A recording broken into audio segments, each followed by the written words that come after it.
cuerpo. Se lo vamos a tirar, los buitres.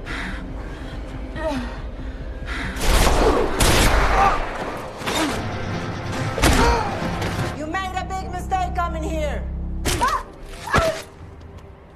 In the heart of a remote jungle, a young woman prepares for an encounter with a wealthy businessman in a lavish villa. She isn't the only one anticipating his arrival. Settling into a jacuzzi with a cigar in hand, the businessman is joined by his companion. However, the moment is shattered when the sniper pulls the trigger, and the woman witnesses the aftermath before her eyes. At the same time, in a dark apartment, a former U.S. Army officer, struggling with his own demons, also pulls the trigger, but his bullet is meant for himself. His funeral, held with full military honors, marks the end of his life. Watching from a distance is his former colleague, Brandon, who is approached by Richard Miller. Without listening to the proposition, Brandon quickly refuses to get involved, yet Richard insists. He wants Brandon to join a mission in Colombia, where special services are targeting criminal figures. After some resistance, Brandon reluctantly agrees and finds himself in Bogotá. There, he is briefed on the operation. The mission revolves around capturing Morales, the notorious founder of a massive criminal cartel who has recently returned to Colombia and swiftly eliminated all competition. The complication: Morales now has a sniper on his payroll whose skills are chillingly precise. The operation's leadership believes Brandon, as an experienced marksman, could help increase their chances of success. As the briefing continues, a woman named Estrada enters the room, clearly displeased that the operation has begun without her. She asserts control, announcing changes to the plan. Morales must be captured the very next day. Her questions about Brandon's abilities reveal an underlying tension, but he answers her bluntly, stating his readiness despite her skepticism. The following day, the team moves out to capture Morales at a house believed to be his hideout. Brandon takes position in the nearby forest, while Estrada leads the assault. Back at the operations center, the mission is monitored closely. But the house is empty, and the team is quickly ambushed.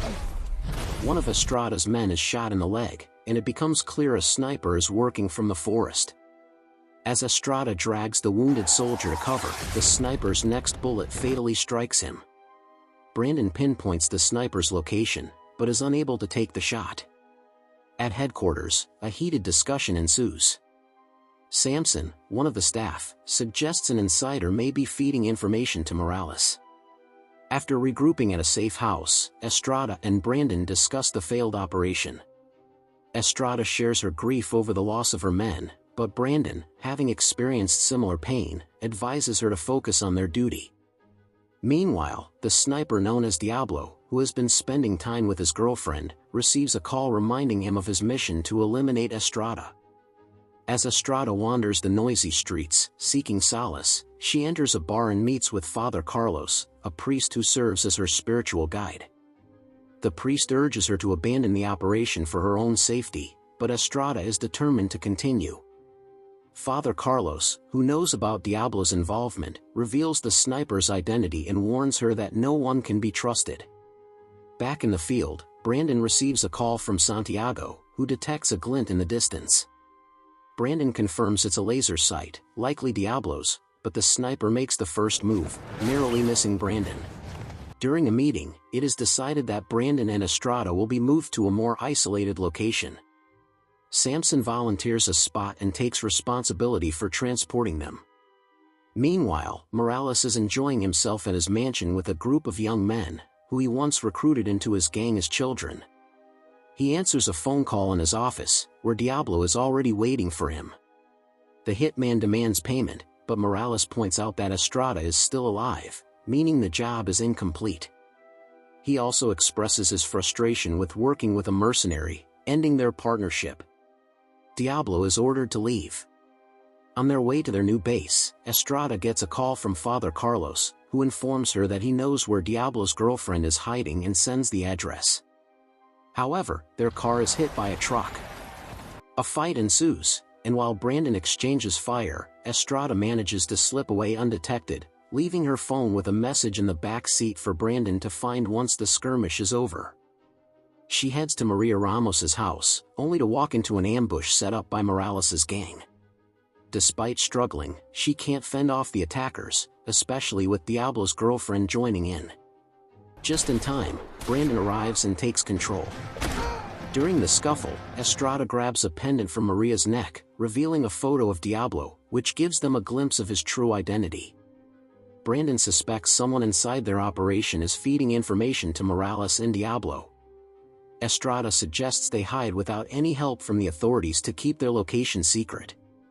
They take refuge with Father Carlos. That evening, Brandon opens up to the priest, sharing his emotional burdens and guilt over the loss of a friend. Meanwhile, Diablo receives an unexpected visit from Morales, who asks him to deal with Brandon as a gesture of reconciliation. Morales offers a suitcase of money, promising more once the job is done. In the office, Samson insists that Brandon and Estrada leave Colombia to avoid escalating the conflict with the local police. Diablo seeks help from Morales's men to eliminate Brandon.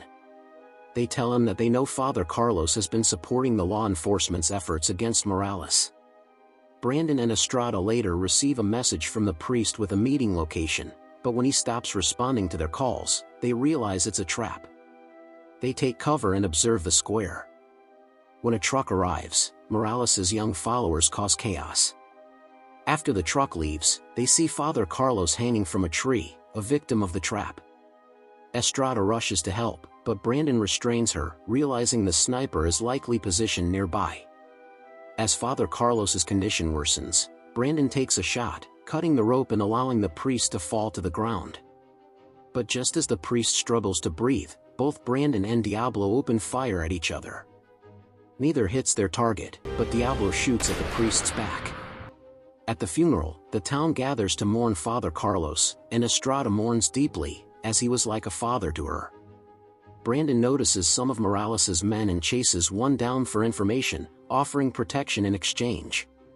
Shaken by the priest's death, Brandon agrees to take action.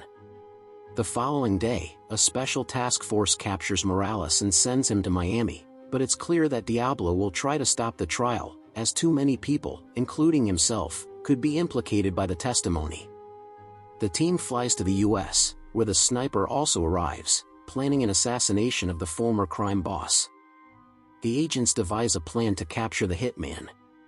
Meanwhile, Diablo uses the same information, leaked to him, to set his own position.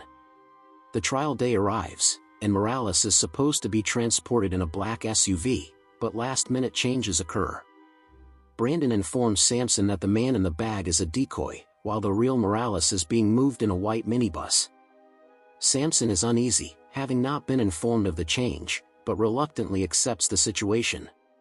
Diablo prepares to target the motorcade, sensing something is wrong, but Brandon spots him first and shoots him in time. The hitman is neutralized, and it's revealed that a subordinate of Samson had been leaking information to Morales all along. The story concludes here.